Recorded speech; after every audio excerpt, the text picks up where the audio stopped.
going to move forward in the 2025 session. As chair, I want it to be understood that my duty here is to keep order and decorum, and to ensure that the subcommittee operates effectively and efficiently. We may not always agree on the issues that we hear inside this room, but it is my hope that our discourse will remain civil and the work of the subcommittee will take place in an atmosphere of cooperation and collaboration. All discussions go through the chair. In order to maintain order and decorum, I would ask everyone out of respect, please, to use your request to speak buttons to be recognized. I also would let it be known that we will have sufficient time and equal time to hear from public and allow for questions from the members. For bill proceedings, we will allow 5 minutes for the patrons to present their bills, along with 5 minutes for each side to state their position, both in favor and opposition. I also want to start by thanking anyone that has traveled and will travel this 2025 session to come to these subcommittee meetings. We do appreciate you. Your input is seriously, and we always welcome you because this is important.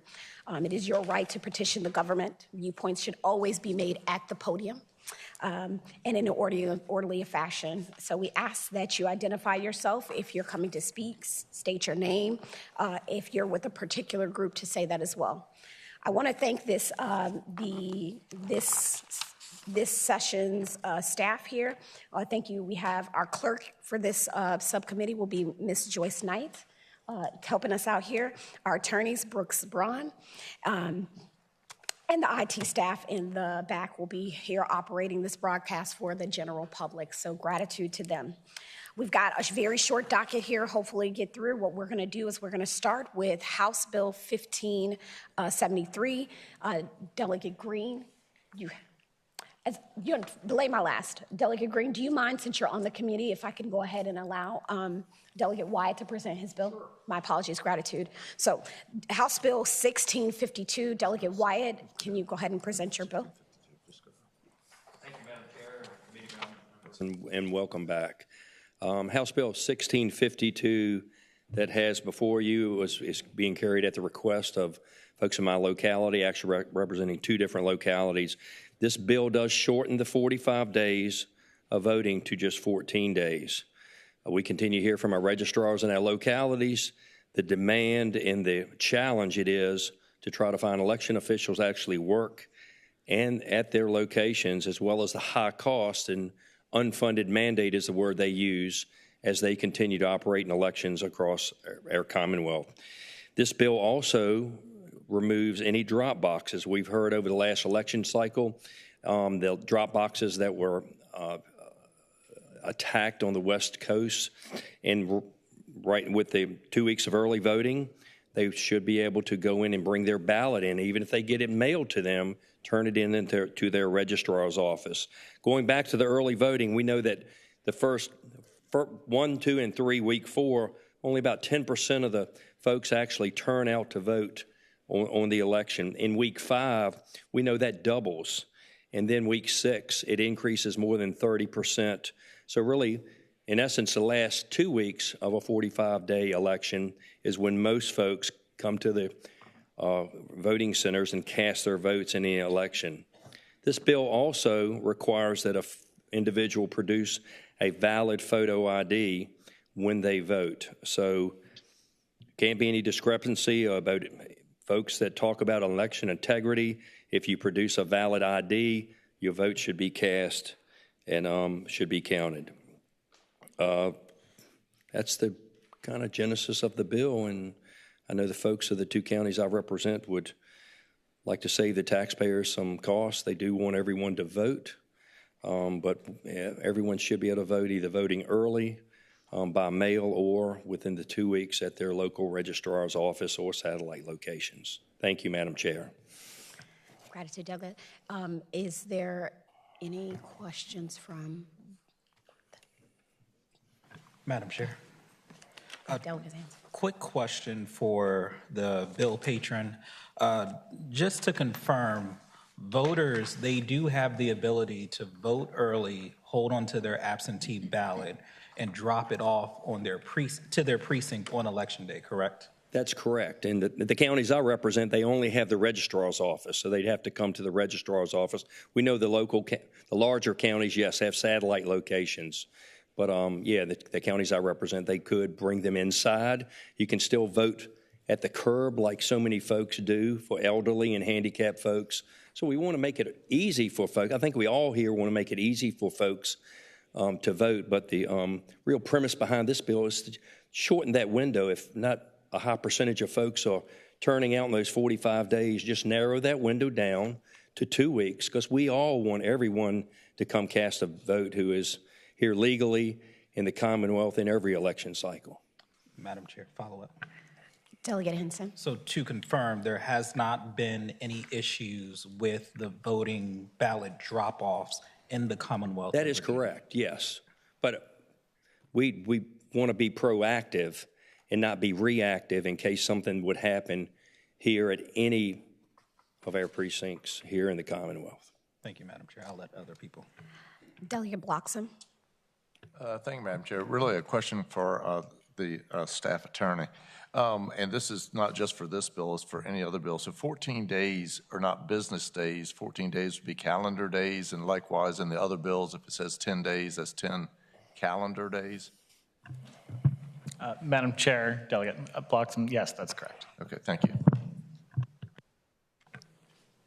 Any further questions from the subcommittee? Is there anyone in the audience wishing to speak in favor of the bill? You come up to. Good afternoon. Thank you, Madam Chair. Thank you, Delegate Wyatt. Melody Clark with Virginia Institute Action, and we would like to speak in favor of the bill. We do support all of the measures in this bill and appreciate the delegate bringing it forward. We have seen that as is typical of not just Virginians, but really everyone across the nation. It doesn't matter how much early time you give us. We usually wait until the very end to get those ballots in because we all procrastinate. It's just what we do. But by virtue of that, we cost the Commonwealth a lot of money because 45 days is really some of the longest time that we have in the entire nation for folks to go and cast ballots. And it's simply unnecessary. It is putting an undue strain on our registrars. I have a number of registrars now who happen to be grandmothers, and they're grandmothers against early voting because they do not have the time to spend with their grandkids and with their families with all of the additional time that we have of 45 days of early voting. So in addition to the cost to the Commonwealth, it's the cost on the families as well. So we would urge you to please support this bill. Thank you. Thank you. Is there anyone wishing to speak in opposition to the bill?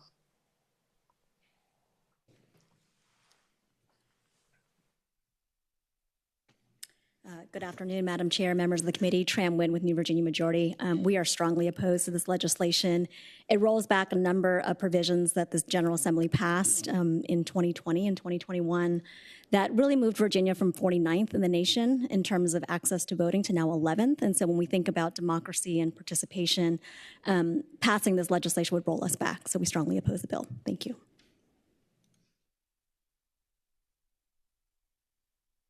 Madam Chair, Valerie Slater, and I'm the Executive Director of Rise for Youth, and we strongly oppose this bill for many of the reasons already stated, but also many of the young people that we work for and work alongside. They have several jobs. They're really trying to get themselves on their feet, and that 45-day window allows for more young people to have access to voting, and so we strongly oppose for these reasons. Madam Chair, members, thank you again. My name is Queena Daly. I'm here for the Virginia State NAACP, and we as well oppose this bill. Thank you. Thank you. Is we online? We have Gayleen Knoyton speaking in opposition to the bill. That's correct. Good evening. I'm Gayleen Knoyton. I'm the Political Action Chair for the Virginia NAACP. Voting is a right, not a privilege. Reducing absentee voting period from 45 days to 10 days disproportionately impacts marginalized communities and could lead to lower voter turnout. History has shown us that such restrictions are reminiscent to past efforts to disenfranchise citizens. This also includes forced photo ID. We strongly oppose this bill. Once you start cutting back voting access, how much more are you going to cut back? We cannot cut back voting access. Thank you. Speaking with no position, we have Dr. Clarabelle Wheeler, if she's online. Okay.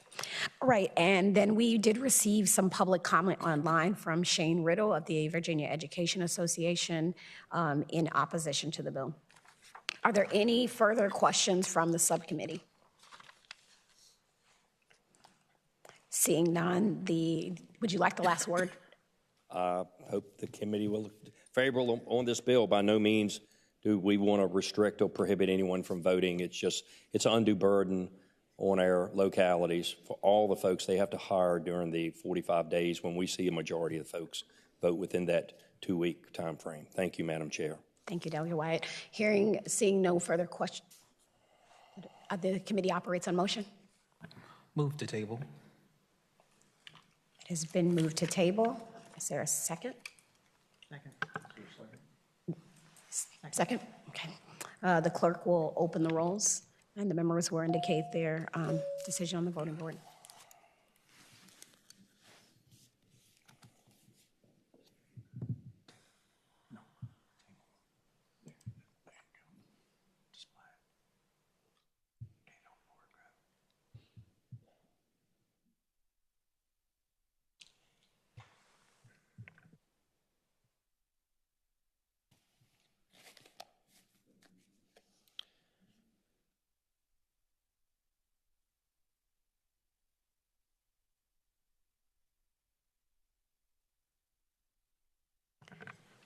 And the clerk will close the rolls, and House Bill 1652 is tabled on a vote to 5-3.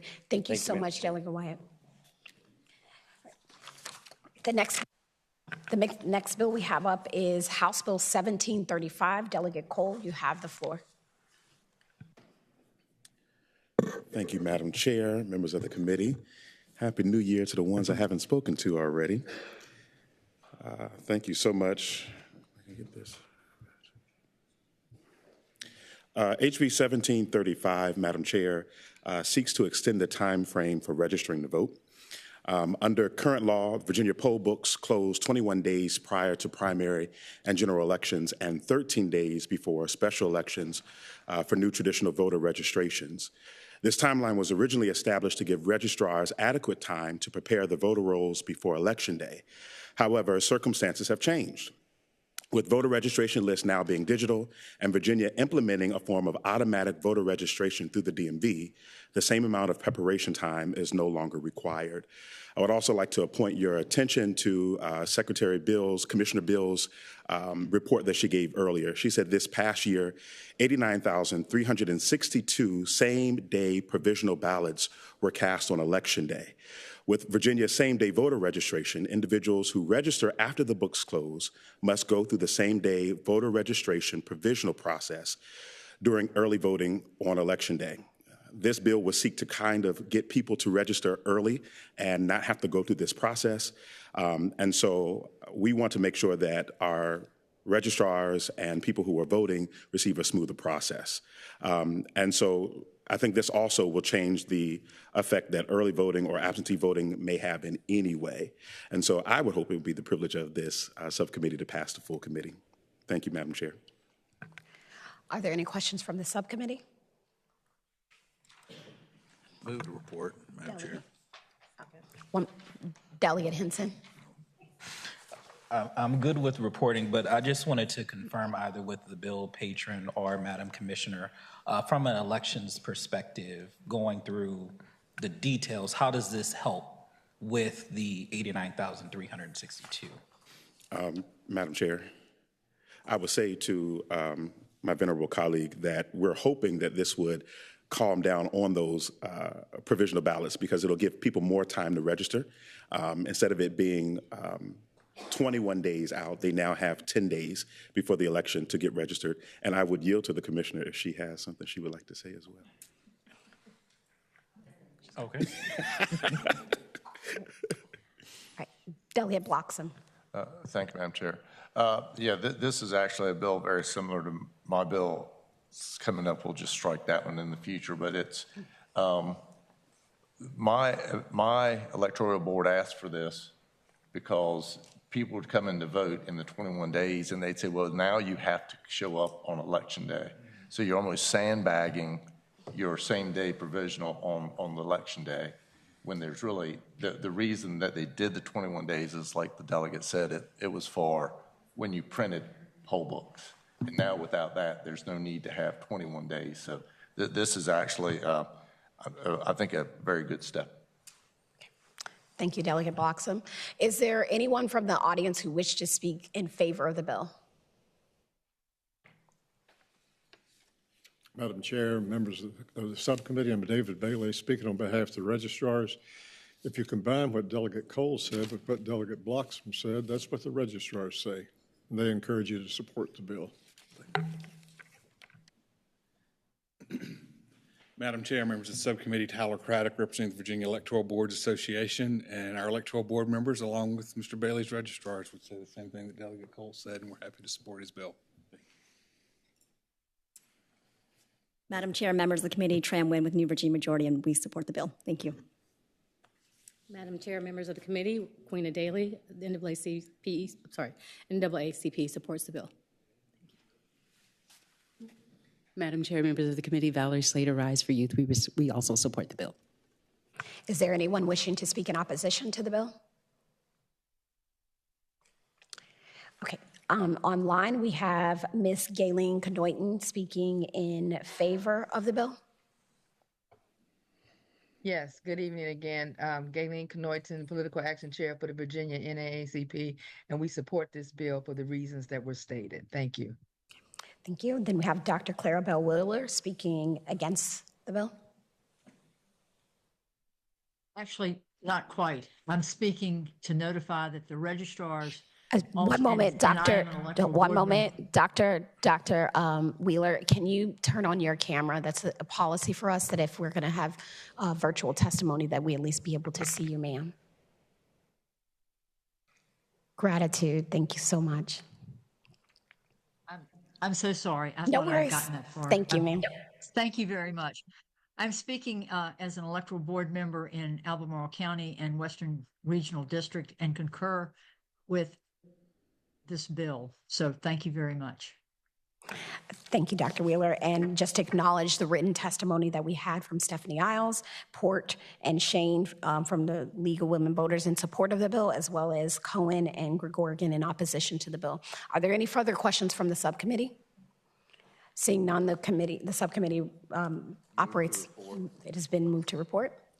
Properly second, the clerk will hold the rolls and the members will state their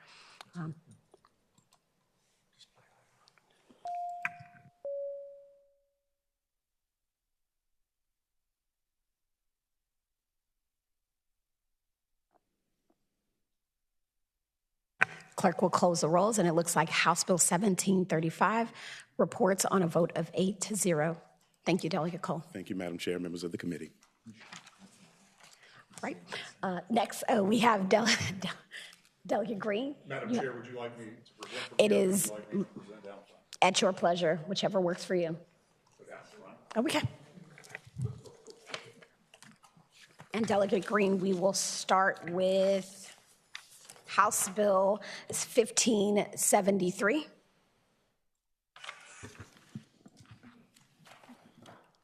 Madam Chair, you should have a substitute in front of you. Do I? For that. Move the substitute. And I'd like to move the substitute.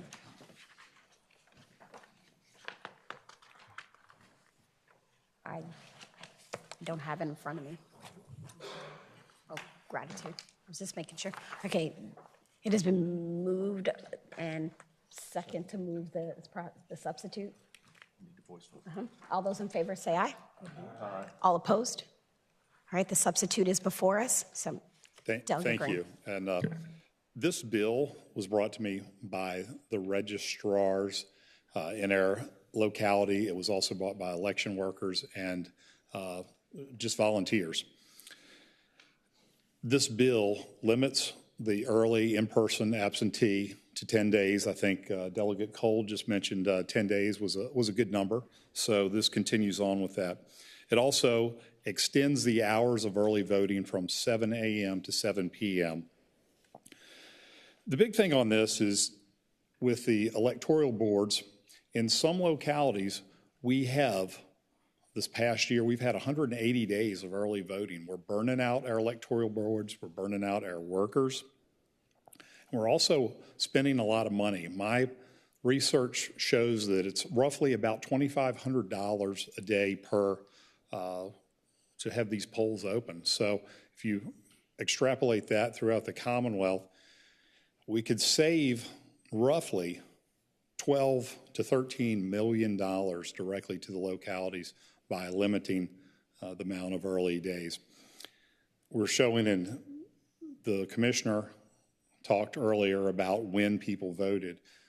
And when people vote, they vote in the last 2 weeks to 10 days. So I don't think it would have a real effect on that. It's also, there's a lot of voter fatigue that I'm seeing. It seems like we have election seasons instead of election days. I think it would end that. And also, it would help with the cost of these elections. Right now, Board of Supervisors or City Council races have become so expensive to get in because of this extended election period. So with that, I yield. Thank you, Delegate Green. Are there any questions from the subcommittee? Okay. So, Delegate Sickles. I'd just kind of like to make a point. Where the 45 days come from anyone listening who doesn't know, that's a federal law that each jurisdiction has to have the ballot ready so they can send it overseas, and overseas military voters can vote. So that's 45 days. So it exists. And if it's true that people wait till the last 2 weeks to vote anyway, what's the issue? Because in my county, which I know is different from York County, but so when the ballot's ready, people could drive all the way to Fairfax and vote at the registrar's office. That's where you vote. They don't open up another poll for it. You just vote at the registrar's office. But also, the county has planned their satellite voting, so there will be lots of materials all around the county on when the satellite voting stations open. And they're in this last 2 year period that you're talking about anyway. And so if people are voting on the last 2 days, on the last 2 weeks, I don't understand how we're going to save that much money because people are going to wait to that anyway. And it's just the person at the registrar's office that has to provide a ballot for someone who comes there. So there are cases when people really want to vote badly where there'll be a line that comes out at the registrar's office, but that's pretty rare. So it's really, I don't think it's the disaster that you're saying it is. Maybe it's different in other places, but people are going to vote in the last 2 weeks. If they're going to be leaving and want to vote early, they can drive to the registrar's office and vote at the registrar's office. Someone's going to be there. They're there every day, are they not? So I don't know. I don't believe your calculations on the savings are accurate, basically. Make sure you direct your comments to the chair. And do you have a rebuttal? Would you like to answer that? Whether anybody shows up to vote, which I will talk about in my next bill, the staff has to be open, the voter books have to be open, they have to be ready. Whether one person or 1,000 show up, the costs are fixed and the same. That's my point. Hold on. Are there any further questions from the subcommittee? Delegate Bloxham? Thank you, Madam Chair. I think this might even go to the commissioner. What is the process to open a poll and close a poll every day? I mean, is there a different process, or is it true what Delegate Sickles is saying, that there is no added cost, no added time to the day because we're in an election?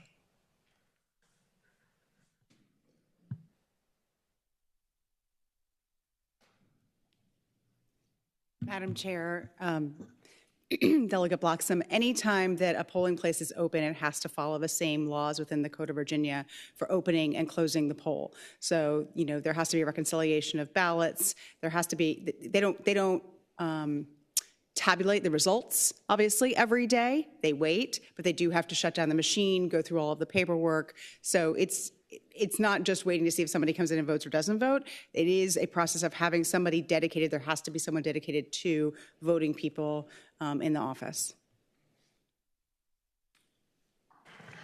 Delegate Sickles. Well, I just want to, Commissioner, but you agree with my point that you don't have to open a poll. The registrar's office has to be open under our current law at 45 days before the election. The registrar has to be open and provide. They don't have to go out and open an elementary school or find another location to do this. They don't do that in Fairfax County. Madam Chair, Delegate Sickles, yes, the voting occurs at the registrar's office, and they can use registrar's staff to do it, but they have to have someone dedicated to that function. And you do not know how many people will show up in a given day. Delegate Singh. Thank you, Madam Chair. Having recently experienced a special election in Loudoun County, I'm wondering if this bill reducing the amount of time for early voting would make the lines at early voting longer, shorter, or stay neutral?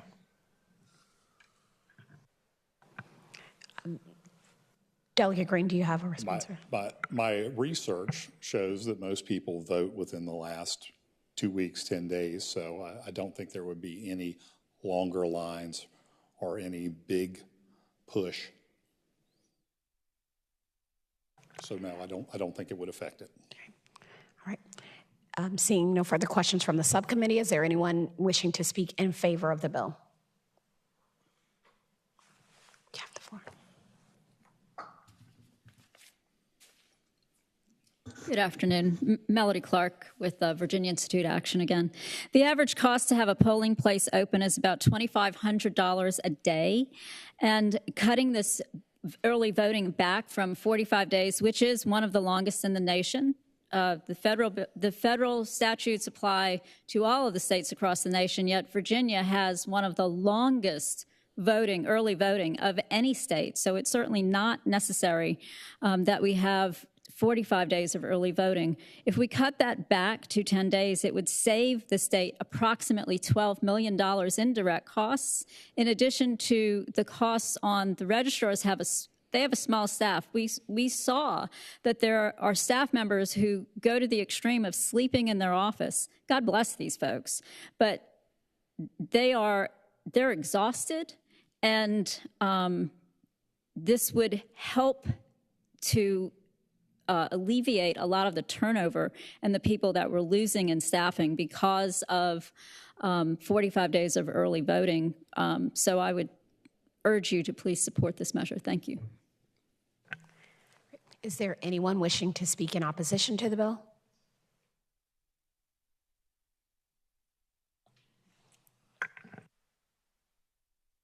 Madam Chair, members of the committee, Tram Nguyen with New Virginia Majority, and for reasons previously stated in terms of rolling back provisions that we passed, we strongly oppose the bill. Thank you. Madam Chair, members of the committee, Valerie Slater with Rise for Youth, and also for all of the reasons previously stated, we oppose the bill. Online, we have Dr. Clarabelle Wheeler speaking against the bill. Thank you very much, Madam Chairman. I'll take Miss anytime.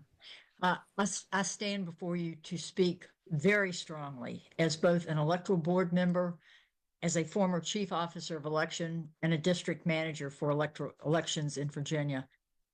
The undue burden on the election staff, the officers of election, the electoral boards, and particularly the registrars in their offices. For 45 days, registrars are the walking dead. They are exhausted. They are fully tired. Our closest neighbors, Delegate Sickles, as you well know, in the District of Columbia being your neighbor, and Maryland, both accomplish all of their general elections in less than 10 days. And they get all their folks voted. And there are a lot of people in Baltimore and in the district. The number of people that would come to vote in these 10 days can be supplied. It's all a matter of having enough staff. So if you have staff in the in-person absentee voting for 10 days, you can easily accommodate the numbers of people who show up. All of the graphs which have been presented before for in-person absentee voting, as has been mentioned before, the vast majority, 2/3, 3/4 of all people vote in the last 2 weeks. So they come anyway. But if you have the offices open for 45 days, you have to have staff, you have to have equipment. And as the commissioner pointed out, you have to treat every day like election day and open and close the polls. This bill will not only diminish the cost, but provide convenience and allow our registrars to function without being completely decimated. The people want it. People have asked for it. The registrars have asked for it. The electoral boards have asked for it. This is a great improvement in Virginia elections. People will be able to vote in 10 days. Thank you. Thank you, Dr. Wheeler. My apologies, you're speaking for the bill. And Ms. Galen. Yes, ma'am, I am speaking definitely for the bill. Yes, ma'am. So Dr. Galen Knoyton, please. Go ahead, Ms. Knoyton. Galen Knoyton with the Virginia NAACP. We are strongly opposed against this bill. If you go to 10 days, 14 days, or anything less than 45 days, the line will be extremely long and people will walk away and they will not vote. And so therefore, this disenfranchised and marginalized communities and people to vote. Democracy does not have a price tag on it. It's just like if you work in a factory, you have long hours that you have to do. So at the end of the day, this is all about democracy and the right to vote and access, and we don't want to cut it back. We strongly oppose this bill. Thank you. Thank you. And online comments we have from Wynn of Fort Monroe and Shane Reed stating their opposition to the bill. Questions from the subcommittee? Delegate, Madam Chair. Yes, thank you. I wanted to chime in here because I think I've made it very clear before today that bills that would decrease access were just not the way that we as the Democratic caucus wanted to go through. There are ways to come up with solutions, just as we saw in House Bill 1735. There were issues that were raised, and there was a solution that helps, I think, reduce the burden on processing same-day voter registrations and potentially helping the registrars there. Our thanks and appreciation for the hard work that our registrars do is not what's being reflected in the votes that you're about to see. What it is that we need to find solutions to bills, solutions to issues and bills that will safeguard access and the increase in voter participation. So we have been looking at things like higher pay, adding to the staff, increasing the number of staff, and then guarding the number of after action items that registrars have to have. But those are all things that the job can get done, they can be taken care of without the impact on the voter. And I keep hearing us say the last 2 weeks, but if I was listening correctly, it wasn't just the last 2 weeks that people were showing up. And we have had, and I know we're going to get a better view of that with some more analysis of the numbers, but we've had increased participation since we have made it more accessible and easier to vote. So while I think everyone in this room has sympathy and empathy for what our elections workers are going through, we disagree on where the costs are coming from. We disagree on what the solution is. And so I hope that the delegate will continue to work with us and bring bills where we are, like Delegate Cole, we are addressing issues without reducing access. Thank you. Thank you, Madam Chair. Delegate Henson. Madam Chair, I have a motion and a statement when ready. One moment. Delegate Bloxham.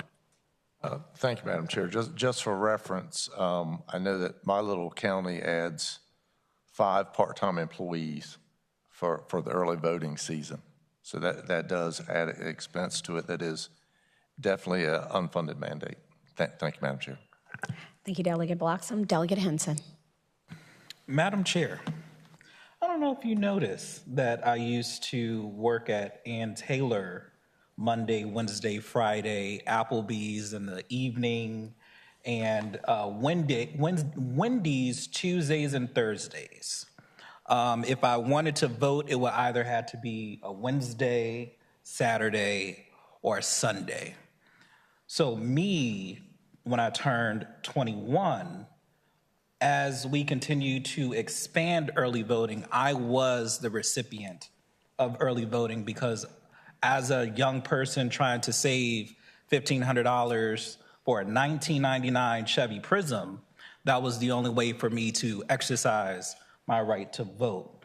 So seeing bills that reduces that fundamental right, unfortunately, I would have to ask for this body to table. And that is my motion. There's been a motion to table House Bill 1573. Is there a second?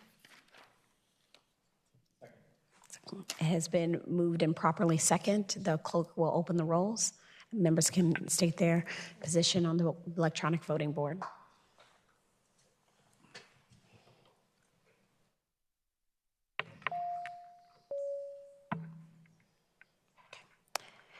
The clerk will close the rolls, and House Bill 1573 is tabled on a vote of 5-3.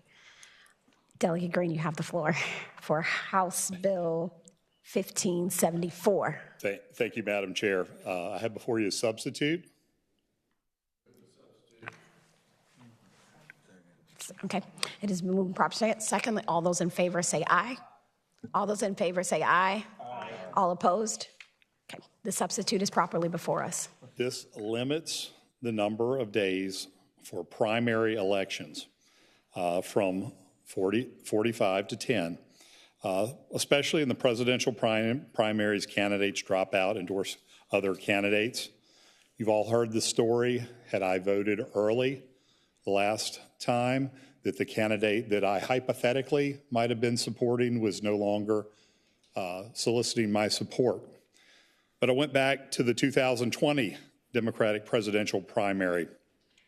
6 candidates, Pete Buttigieg, I can keep on naming some, Elizabeth Warren, dropped out within the 45-day window. Only an estimated of 11% of the voters utilize early voting in 2024, and these were numbers that were just presented to us today, and even less, 4.5% participated in the senatorial and congressional primaries. Only 6% of the voters utilized early voting procedures in 2024 in the Democratic primaries. The same 6% of the voters utilized the Democratic senatorial and congressional primaries. This could save the taxpayers $12 million without having any effect on democracy. So that is what's before you. I'll tell you a quick story and then I'll let you do what you're going to do. This year in April, I went to vote early. I go in my voting precinct and, hey, Mr. Green, Delegate Green, we're so glad to see you. I said, well, nobody's ever happy to see their delegate. I mean, what's going on here? It was about 11 o'clock. I was the first voter to come in and vote in that primary. That's what they were happy. They were happy to see a voter coming in exercising their right. It was fully staffed. To Delegate Sickles' point, everybody was there. The books were open. They had a full staff because they didn't know whether that day they were going to get one person, which they got, or 120. So my point is we cut this down to 10 days. We save the citizens and the taxpayers a lot of money without affecting any of our basically democratic rights to choose. Plus, it'll keep us from getting disenfranchised on both sides, supporting candidates who no longer, when we get ready to vote, or are seeking our support. So with that, I yield. Thank you, Delegate Green. Are there any questions from the subcommittee? Delegate Singh. Madam Chair, I motion to table. We'll take that motion up in a minute. I would ask that you withdraw. We haven't heard public comment. He made a motion, it's not debatable. Ask the delegate if he would withdraw his motion. Madam Chair, I request that I withdraw my motion to table. Thank you, Delegate. Are there any questions from the subcommittee? Delegate Bloxham. Not a question, Madam Chair, just a comment. I think the 45 days is too long, maybe 10 days is too short, but I do like the idea of expanding hours. If I can't make it to vote from 8 to 5 on the 40th day, then I probably can't make it from 8 to 5 on the third day. I think we need to probably come together with some way that we can expand the voting times, but we would have to shorten the period that it was open. Just a comment. Any further questions from the subcommittee? Is there anyone in the audience wishing to speak in support of the bill? Come on. Good afternoon. Thank you, Madam Chair. Melody Clark with Virginia Institute Action. I'm here to speak in favor of the bill. We have seen a number of offices across the state who are having to add additional staff, which, as Delegate Bloxham pointed out, costs the counties additional money. Individuals, of course, can mail in their ballots if they are not able to make it during the times, but we may be certainly open to seeing something along the lines of a 10 to a 14-day early voting time, with a couple of those days being time extended so folks can get in to vote. But we certainly want everyone to vote, and we want to save the state money at the same time. Thank you. Thank you. Is there anyone wishing to speak in opposition to the bill?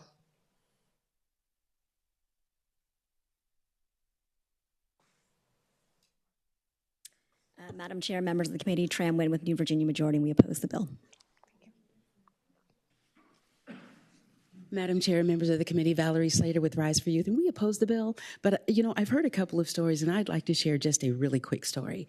Our young people, we bring them together before election season, and we allow them to see all of the candidates. They bring everything, and they, as a group, begin to just kind of review what's there. And we challenge them to do good, thorough research so that they are able to then have conversations amongst themselves, so they aren't just listening to the rhetoric, if you will, of the particular candidates, but they have researched them themselves, and they become then more informed voters because of that. And we work with young people that often don't even consider voting as something that they should take part in until they become a part of our organization. They become civically engaged because of the work that we put in to really work with young people to open their eyes so that they are indeed, challenged to take part in their civic process.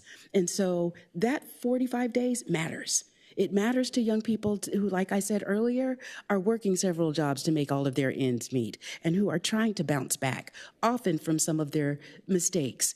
And for us to shorten that time is going to take away from some of that opportunity. So we strongly oppose the bill. Thank you. Online, I see we have Galen Canoyton speaking in opposition to the bill. Yes, my name is Gayleen Canoyton with the Virginia NAACP. We strongly oppose this bill. This bill is going from one extreme to the other. First, you said that we don't have enough people doing the general election, and now we have too many people doing the primary. There's got to be a happy medium on staffing in the office to give support to our electoral registrar's office. So we oppose this bill. 45 days is consistent across the board. Once you start changing the timeline, the days, you start having voter confusion. Thank you. Okay, would like to acknowledge the written comment of Wen of Fort Monroe and Shane Riddle in opposition to the bill. If there's no further discussion, Delegate Singh. Madam Chair, I'd like to make a motion to table the bill. Second. It has been moved and properly seconded to table the bill as substituted. The clerk will open the rolls and members can indicate their decision on the electronic voting board.